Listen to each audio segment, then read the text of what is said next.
everyone, and welcome to another Deep3 Podcast. I have the great honor of having a fellow American University alumni, Andre Ingram, current South Bay Laker and recently named G League President, Players Union, the President of Player Union, correct? Yes, sir. Yeah, that's it. It's newly founded? Yeah, newly founded first year. We're excited about it. I mean, honestly, you've been the image of the G League for the past, I would say, 10 years. But still, like recently, you've been very, I would say, marketed through. Yeah, it's a good word. Yeah, that's accurate. Past due, if you ask me. Hey, that's man. Yeah. biased, But I'm a proud AU alum, so. I was following your work in the G League, and I was waiting for that.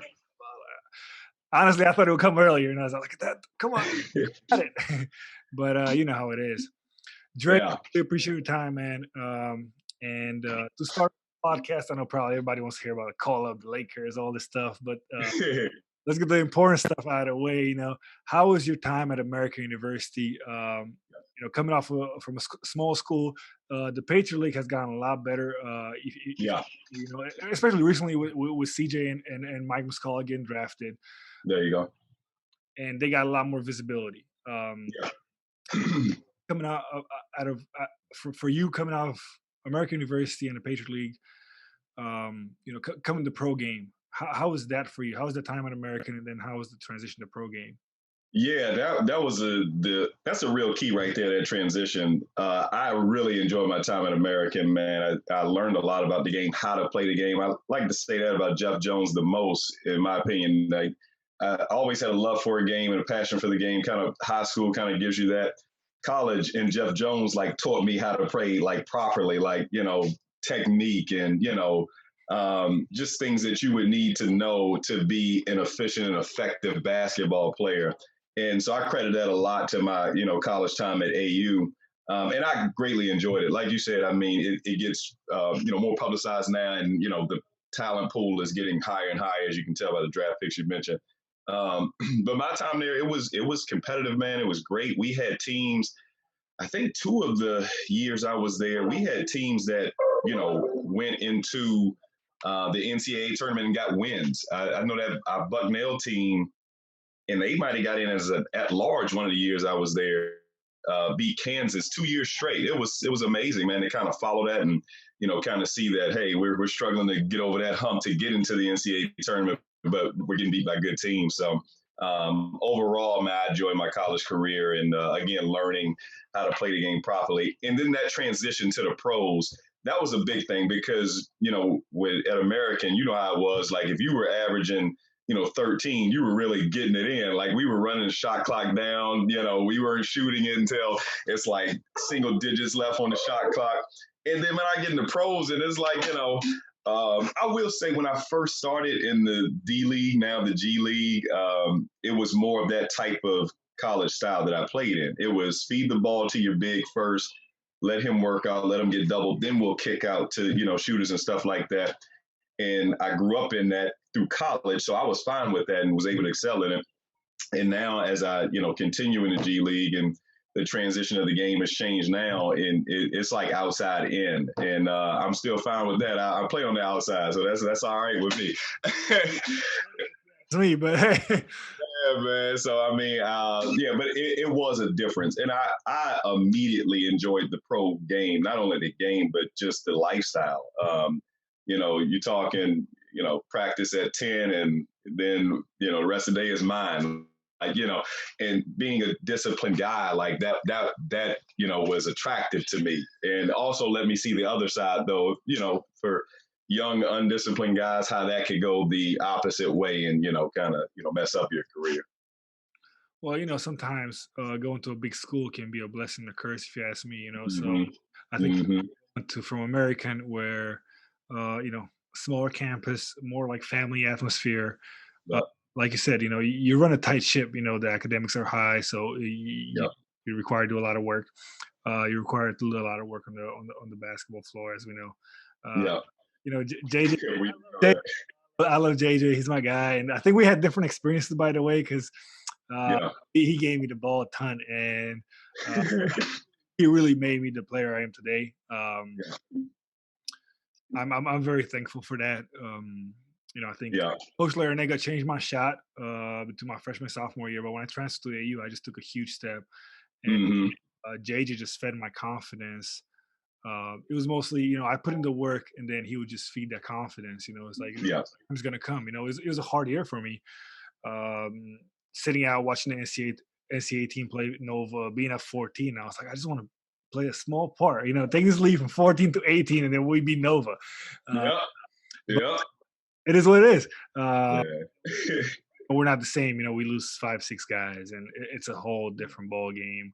Um, but I'm very thankful to JJ for everything that's taught me, and the way he's held my game. For sure, man. I get what Yeah. it's hard to describe into words how much a college coach can really affect your not your game but your life in general. Yeah. JJ ran the program. I loved it, and I think that's why it was so successful. And I think that's why he's doing a great job right now at Old Dominion. Yeah, that's for sure. I have, plenty of friends because I went to high school here in the area where a lot of my guys went to ODU. Matter of fact, one of my, AAU teammates and probably one of the other better players that played with me during my time here in high school ended up going to ODU. So we have a connection there. And yeah, he's doing excellent there. The guys love him.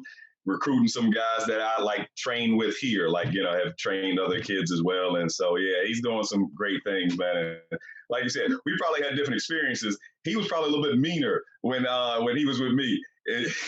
He done lightened up over the years, I've heard, But with us, man, he was just goodness gracious. Now I appreciated it because I can accept that, and that that type of coaching helps me. That's just what I'm used to.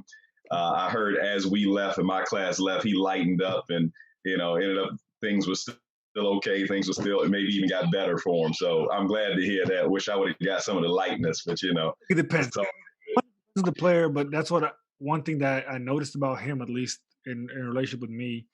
mm-hmm. Felt like he knew how to understand, what clicks for a player. How they There you go.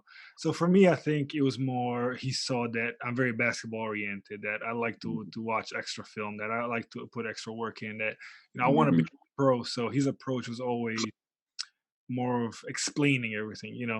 Yeah. You gotta do this because when you do that, you're gonna do this. And Yeah. for me, it was like, okay, clicking, boom, boom.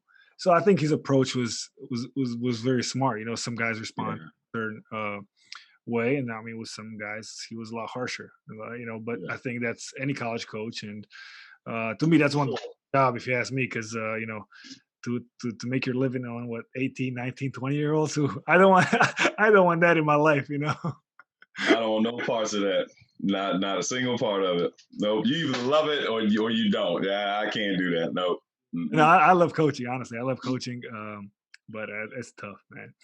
Yeah. Yeah. Dre, but let's get back. So, what made you stay in the G League so long? Yeah. That was the thing.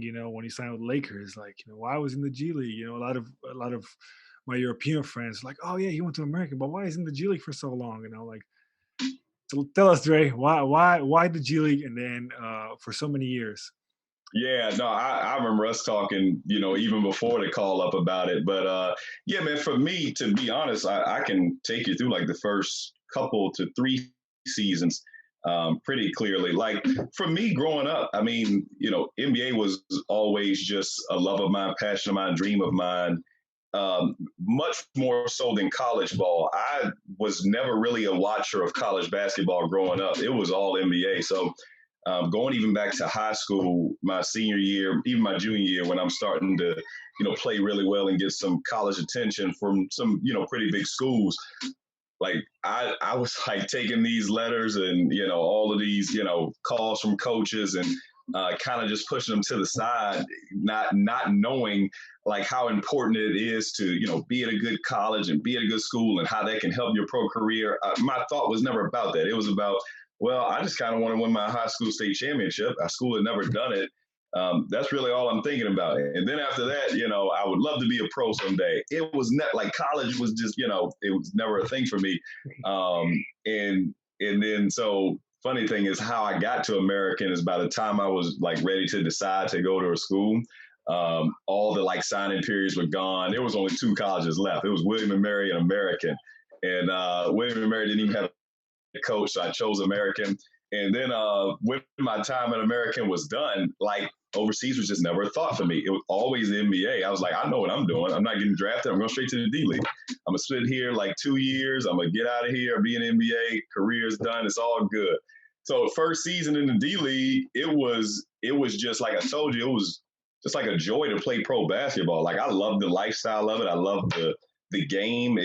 Everything about it appealed to me. And I don't know if that first year was just seeing if I could do it, see if I can hang with these guys. I'm on teams now with, guys from these high major colleges who I, saw when I was in college. I'm like, man, these guys are amazing in college. And I'm playing with them. I'm like, I'm like right here. Like I'm outclassed in any way, shape, or form. So the first year was just about that, just seeing that, hey, I think I can do this. Second year was when I really started saying, okay, let's try to do something here. And I had another good season that second season. And that's when the Utah Jazz asked me to play Summer League. That summer, playing Summer League was probably like the first major opportunity or major deal I had to go overseas that I turned down. And it was simply just because I had always been tunnel vision to the NBA. And in my mind, my young mind back then, the D League was the only way to do that. You asked me, fast forward to 2020, like going back, what should I have done? What could I have done? And people always ask, what kind of advice would you give younger people?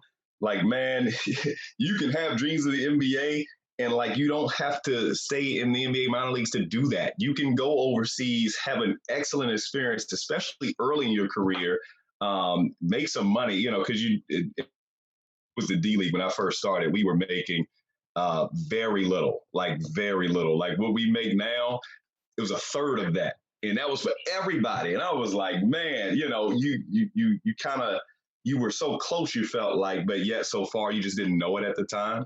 So yeah, man, going back, if I'd gone overseas early in my career, like around that third season when I was about to play in D League, I think my career turns out a whole lot differently, to be honest with you. Maybe I still have the LA call-up game, but the story is a little bit different. But yeah, to answer your question, it was just one time. Yeah. So the income part, and I want to ask you also how, I know you have a family, so how was that decision for you actually right then and there when you turned that down? And you said like, um, like you had to do other stuff. Like how did you manage, like to also train the off season and, okay, I still want to make the NBA. I still want to be a pro. Mm-hmm. Need like extra income, and I know some guys go for a month here, a month there to play, but you chose to, just stay faithful, to keep working towards your dream. So that's another thing that I want you to touch on at some point.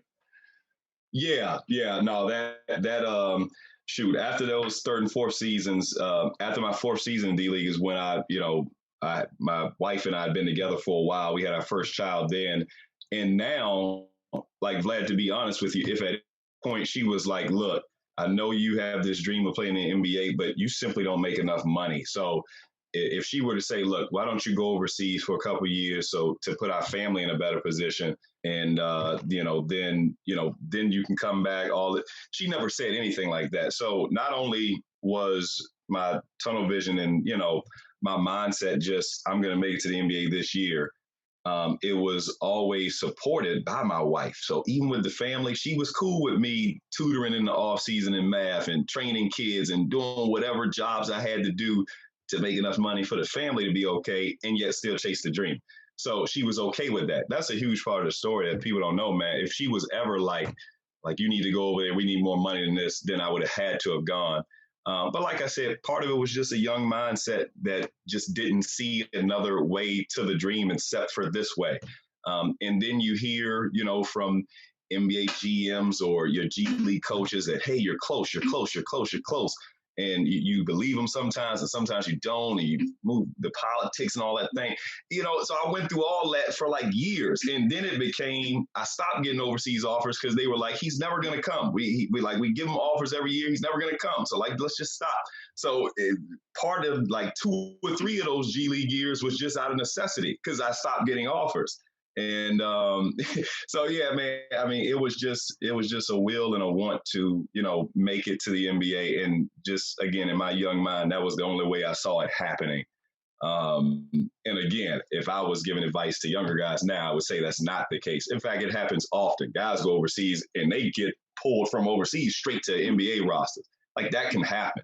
So, and it happens often. So I wouldn't suggest my route to anyone, but my route was my route. And I would be lying to you, Vlad, if I said there wasn't a spiritual component to all this. Like I keep my hands in prayer. I just do.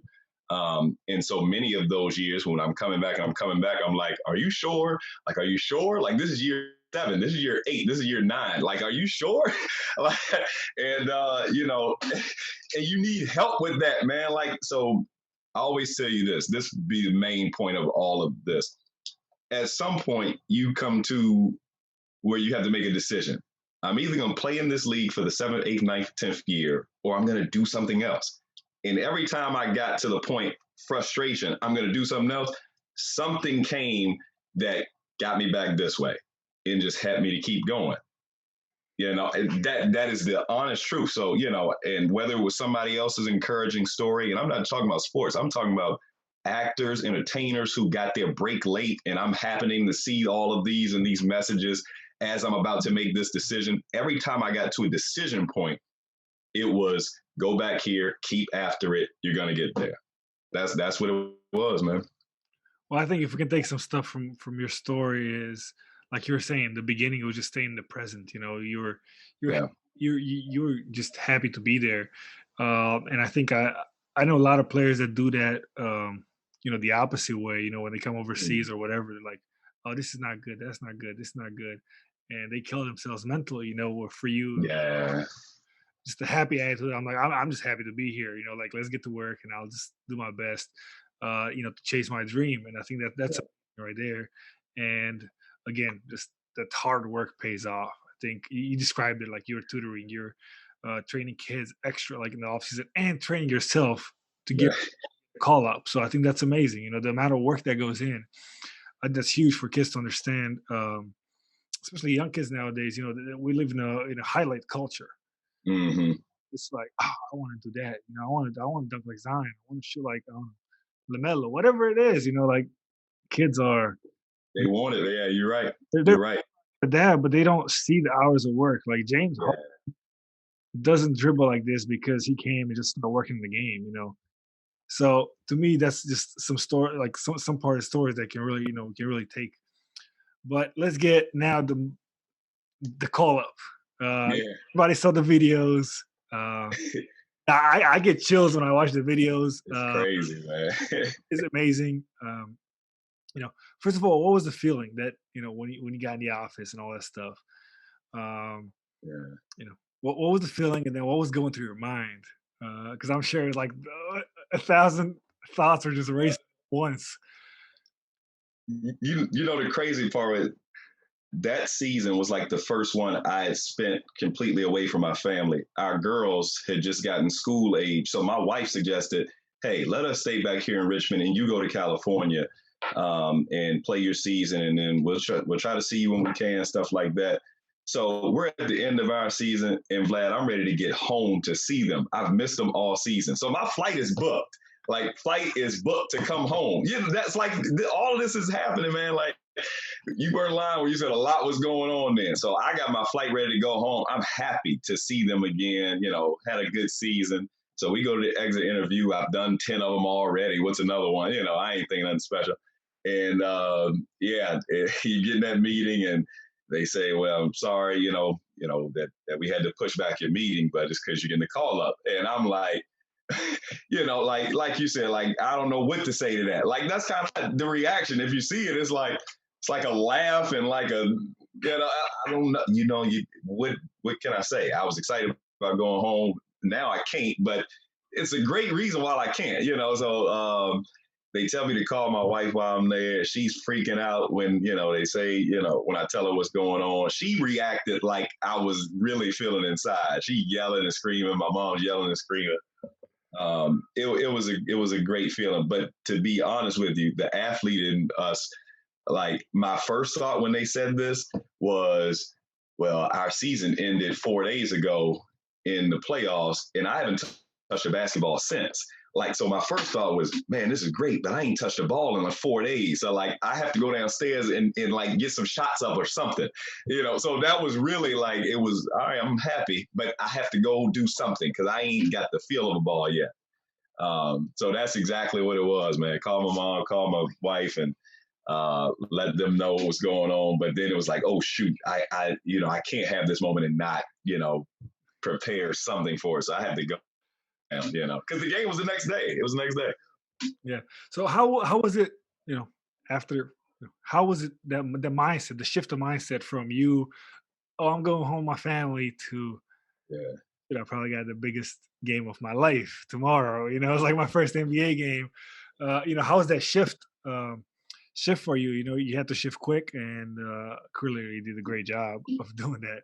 So how'd you go about that process? I will say Magic helped a lot with that, man, because he told me during that time, I'm a family man, Vlad. I like flirt first. I'm a family guy. And so when Magic said, hey, we're going to send your family out here. We're going to fly them out here. Don't worry about nothing. We're going to get them out here. And so that helped my mindset greatly because now I'm able to focus 100% on the game tomorrow. Like, the feeling in that, happiness and just elation. Yeah, that came when they told me, hey, you're being called up. You're going to play the last 2 games with us. But then, like I said, like the athlete takes over. Like, what do I need to do to prepare to get ready for tomorrow, to make the absolute most of these 2 games? Because in my head, like every athlete, like I'm like my head is thinking like, if I take care of these 2 games, then, then next season we can, be on the training camp roster and we go from there. So we got to get this right. So like, the joy and the elation, that was great. But now it's like, we have to do what we do. Like, this is our work. And now we have to get into that and prepare ourselves. So that my mind just went straight to that. It didn't have time to go to, dang, I'm going to be out with my family again for another how many days? Like, it didn't go to that. It didn't have to go there. And if it was something besides playing your first NBA game, it probably would have went there. But I didn't have to think about it like that, man. It went straight to, focusing on your task. Who we playing against? Okay, who they got? Okay, who are we guarding? Like, all it went to all of that. And that's how you want to be. I still feel like that's the right reaction. And to be as successful as you can, man, each and every day, not just, your first NBA game, but I just reverted back to who I was and, and who I am. And, the rest happened. So. Yeah, absolutely. It worked out great, honestly. So it was, again, you just stay in the present. Once Magic solved the problem, you went back to just taking care of business. Yeah. Was it, difference-wise between playing the G League and playing the NBA? Mm-hmm. What were some of the difference that you noticed, in the game, or you probably just had a shoot around or two with a team, but especially, what was the differences, like the major difference that you felt like that was there as far as playing basketball, not organizational, but just playing basketball between, the G League and the NBA? Yeah. And you're right. Like all it was a shoot arounds, no practice. So the one thing I can't speak on is the game part and what I felt was different. I would say speed of the game and style of play was the same, G League, NBA. That part wasn't too much of an adjustment. But the size and athleticism, that's number one. And the strength, number two. Like those were the 2 glaring things to me. G League, you can get away with, 6'7" center. You can get away with it. 6'5", 4-man. You can get away with that in the G League. And, some of those guys end up like they're very, very good G League players, the 6'5", 4-men that, are just, running by all the other 4-men and popping, and the other true bigs can't get out to them, stuff like that. That was probably the 2 biggest differences. Size, the size was a great difference, and the strength was a great distance. I got a difference. I got hit on the screen pretty hard, and I'm like, I love like fighting over top of the screens, getting through them. This one hurt. I was like, man, this one hurt. This one felt a bit different, man. I forgot who set the screen. It might have been Nene or something, but it hurt getting through that screen. So yeah, those were the 2 glaring things that I would say different. But I was thankful for all those years in the G League, man, because the speed and style of play, all that felt the same. That part didn't feel different at all. Yeah, I think that's some of the big adjustments that I see from from European players, or guys that play in Europe going to the NBA. Is sometimes might be the pace of the game. In the Euro League, it's clearly not as fast paced. But I watched a few G League games, and I was like, okay, this is sometimes even faster than the NBA. I'm like, oh my Mm. god. They play fast, yeah. So, but I can see the size and athleticism. I think that's a huge difference in the NBA and any other league in the world. Not just Yeah. it's just, um, and I think it's a difference that we see at the Olympics for the USA team versus Yeah. everybody else. Size and athleticism compared to Mhm. also the skill and stuff like that. But that's clearly that's huge. I think it's similar to me that since you mentioned that to us, whenever I played an American, it felt like playing American versus like a Pittsburgh. We play, like their three man was not six, was six, their was 6'10", and Right, big right. 11, 7 feet, and our Yeah. was like, okay, that's like the point guard is like 6'3". It was like There you go. it was Brad, like I played against Brad Wanamaker in high school. Oh, yeah. Mhm. Uh, and we played them, my senior year. I think they were number one in the nation at Pitt. And it was the same thing, like we had a freshman point guard, like skip, Oh, man. like it was maybe feet, and then you have Brad, like Brad just has been this strong since high school. Yeah. Like Yeah, he looks like that too. Like he's had that body forever. Yeah, he looked like one of them type guys. I'm like, oh, there you go. That's it. That's the number one nation, and it's huge. It's huge. The different size and athleticism, and it can make it for a lot of things too. Yeah, yeah, it definitely Uh, can. I just want to touch base about the president of the newly found union. I think that's a great accomplishment. I think that speaks a lot about your character, your will, your work over the time, the G League, and I think they couldn't have picked a better guy, if you ask me. What's on the agenda right now? I know everything's up in the air. So what's really on your agenda right now? Yeah, no, I am honored to do this because kind of having an understanding of kind of what the guys would like in our league, what we would want. The other thing is like this position is perfect for me. It's all about helping the players. Like I love it. Like I couldn't have a better title and still be able to play. I'm excited about it to get going, to get started. Like you mentioned though, like I think I told you earlier, like really we're not doing anything until we know if we're able to have a season. The rising cases is greatly affected us. I would have said for sure we would have had something going at the end of this coming month or start of 2021. It does seem like it's a bit up in jeopardy now, but any and all say that we get from the guys I talked to. I talked to David Stockton, the vice president, John Stockton's son. I talked to some of my teammates from South Bay. Like we all want to play. The guys want to play. So whatever influence I can have in that's number one on agenda right now for us to, play. If we have any sort of say in it. Our league is different. Our logistics and travel and stuff, we're commercial. So we're in, we routinely see the public.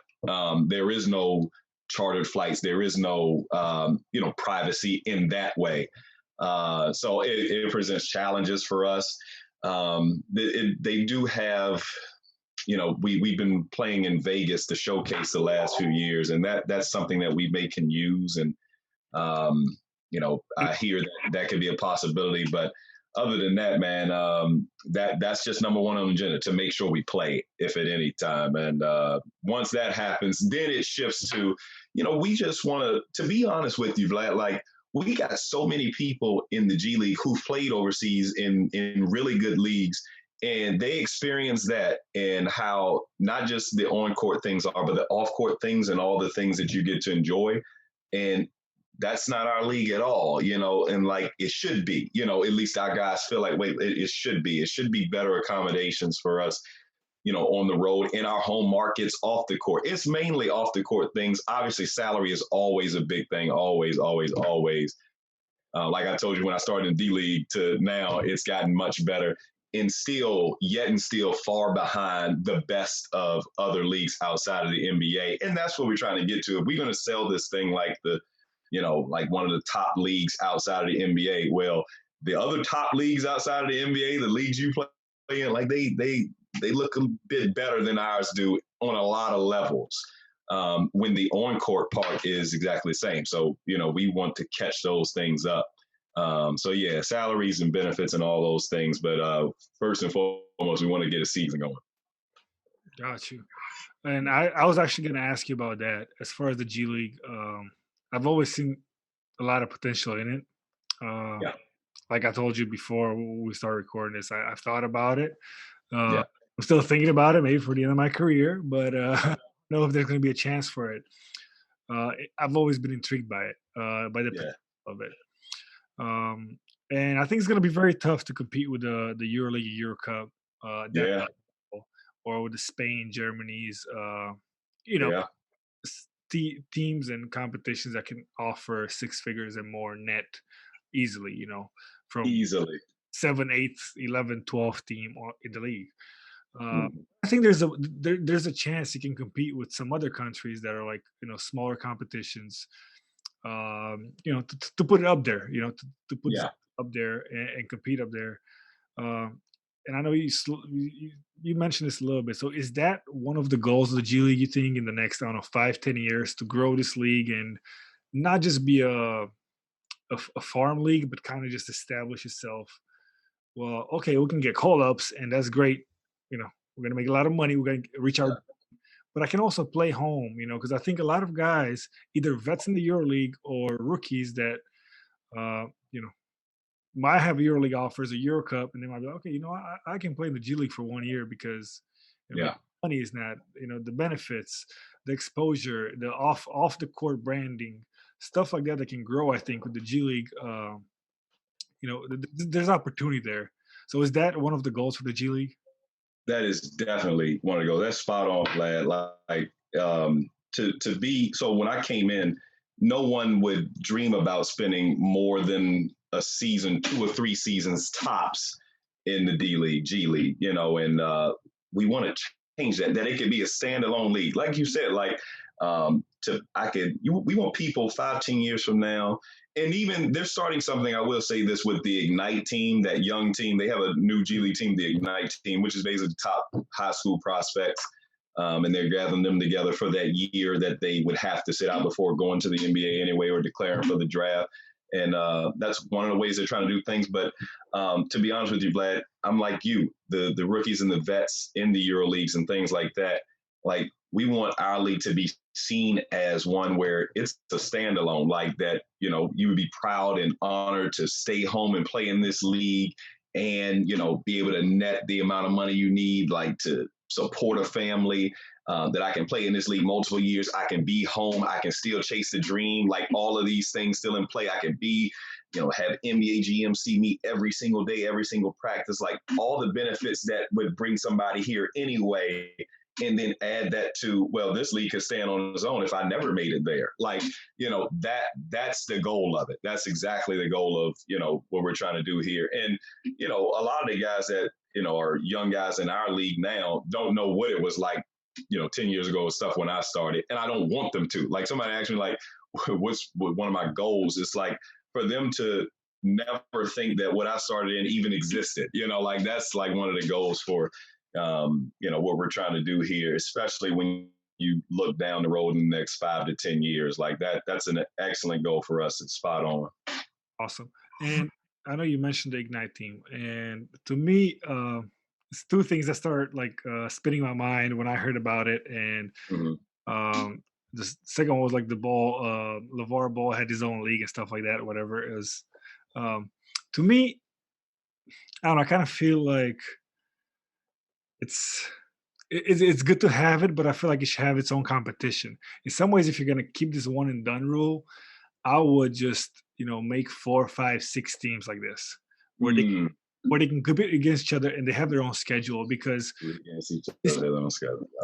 these kids, they need their possible first round picks or second round picks, right? So okay, that way you can just kind of make their own schedule, get their weights in, get their individual skill work, and they have good games. And clearly, they have no interest in going to college, and that's fine. That's absolutely fine, right? Yeah. But I feel like that way they can kind of differentiate between the G League becoming its own and Yeah. this where G League is its own league, and then Mm. okay, it No, I know exactly what you're saying. call ups, and then the farm league will kind of become this young and up and coming league. But I know that can be hard with the NCAA. But as long as it's one and done rule, which I personally don't like a ton, but Yeah. uh, it's going to be very tough. It's very tough to manage for everybody, I think, and especially for you guys. And now, um, who owns the G League teams? Who sponsors them? Because the jerseys are, a lot of people maybe seen pictures. They watched, especially my European followers. They probably Mhm. have not watched a lot of or a full game, let's say, of G League. They usually watch highlights, the draft guys, the call ups. They get some marketing and promotion, and you see it that way. And the juries are different. The arenas are different. So who owns the G League team, and how does that sponsorship come into play versus when you have the Lakers or the Knicks, or is one big owner that has everything under his umbrella? Is it the same with the G League team? Yeah, same way. No, we have our own, president, GM, like our own front office and things like that. And yeah, the sponsors, at least for us, we have the same, sponsor that you're going to see on the Lakers jersey, things like that. I'm not sure if that's like that for every team, so some of the things aren't uniform. Like other team experiences, you might have a completely different experience and setup. With the South Bay Lakers and the LA Lakers organization, or if you're with the Atlanta Hawks in College Park, like I couldn't comment on the other teams. I can tell you how ours work. And, the Bus family is all throughout. Our president is Joey Bus. And so, that whole ownership from the top down, I mean, it's the LA Lakers. And then I will say, man, they are, especially the turn from the D to the G League, like that, those are two different leagues to me. Like when I started in and what I'm in now, those are two different leagues. D League was a lot more separation. G League is a lot more like this, especially the Lakers organization. So, yeah, man, we have one umbrella under it all, and we are included in that umbrella, which is great for us and great for your prospects as trying to be an NBA player. And I think more teams are like that as well. The other sponsors and things like that, for us, it's one and the same. But I'm not too sure about the other teams, to be honest with you. So that is something that's something that can affect your experience as a G League player, to be honest with you. So When yeah. because I know when you started though, I think the D League was very different, right? Each team Mm-hmm. and they were like all over the country. And I feel like now I don't know if all the teams are like affiliated to an NBA team, or at least like probably like 90% of them. I think from last. It is like 90, like 7% one to one, ownership, and then farm team. But yeah, D League was not that. No, not at all. You had guys like connected with teams on other sides of the country. I had no idea what was going on. Yeah, I started in Utah, and we were the Utah Flash affiliated with the Jazz and the Boston Celtics, however that worked, multiple teams. And up until about 2 years ago, there were still some teams represented by multiple teams and some NBA teams that didn't have a G League team, period. So that part was kind of confusing too. But yeah, I think all but one team maybe have, that one-to-one connection, which is huge, man, if you're really trying to do this league the right way. So yeah, it's getting close. Yeah, I mean, it's clearly getting there. Honestly, I don't think it's very far from either Yeah. becoming a fully owned zone or just a really really full farm type. Where they grow their players and Yeah. somewhat like a European academy, type thing. But also, it would be great if like you said, the salary go and they go up, and then they can bring some vets. Because I think uh, the identity is still in the works. If you ask me, as far as Yeah. the league, it's like Yeah. because I think a lot of, like I said, a lot of yearly guys and a lot of even some of my friends that I played against, I play with, like, oh yeah, it's like I would love to go back home at like 31, 32. I made my money overseas, and now I can come back and end my career home. because most of us have kids, have families that are back there, so Yeah. it makes it difficult for a lot of guys. I know a lot of guys wish that. So it could be a good blend of experience and rookies or younger guys. Exactly right. Yeah, which is kind of the mentorship you want anyway. That's kind of what you want. Yeah. And now that you did mention mentorship, how has that grown for you with time? Clearly, becoming a vet in the G League is somewhat unheard of now, but Yeah. experience, you went from D League to G League, and the co-op and everything. But how are you able to be a leader, to those teams, knowing that you might have a bunch of new teammates next year, or Yeah. to help guys that are fresh out of college over and over again? Yeah. No, it's a great responsibility, is how I see it, and an obligation. Like, there were, I would say, those first years where I was chasing the dream, chasing the dream, chasing the dream. Like, mentorship was not on my mind. Like, the dream was on my mind. I wasn't thinking about trying to help this guy. Yeah, and not that I was ever a selfish teammate. That's not what I mean. But now you're right. Like, as the years have gone on, like season 8, 9, 10, like, and I will give our head coach Kobe Carl a lot of credit for this. For he kind of just made me mentor. Like, he's like, hey, you got questions, go to Dre. Hey, you got, look, anything you need, struggling with something, go to Dre. Ask him how he handled it. And because I've always been a player, man. Like, I've always, like, what do I need to do to get myself ready to go, ready to play, and ready to do the best I can? And Kobe Carr kind of shifted that to, okay, how can you do that for yourself? But it's your obligation to do that for these younger guys, because they don't know any better. And I never saw it like that. I was always a player, kind of focused on my thing. I never saw that as a responsibility to me until he, broke that down to me, and it made a lot of sense. And now I gladly welcome that. It's a joy to be able to, when you have the attention of younger guys, you got an obligation to make sure you give them some good stuff. And that's kind of where I'm at now. Like, guys expect, especially the younger guys, they expect, aid and assistance from me in their struggles along the way. And I'm glad to offer it to them, man. And at the same time, still show them that, hey, while I'm aiding and assisting you, while I'm helping you, like, I'm helping myself too. Like, I'm still working. I'm still doing this. So even when you get to this point, you're still going to have to help others, and you're still going to have to help yourself. Like, it's just more on the plate, but there's something about giving that gives you more energy yourself. So soon as things turn from mentoring and kind of teaching these young guys the ropes and the ways of the G League, the ways of professional basketball on and off, it's given me more juice to do what I do. It didn't drain me at all. Hasn't drained me in not one bit. That's just how giving works. That's just how, serving works. You give and you just get more for yourself. And that's how it's been for me. It's an honor. It really is to have the attention, to have the ear of these younger guys. When you have the ear of people, you got a responsibility to give them good things, man. And so I've been enjoying that part of this part of my career. Awesome.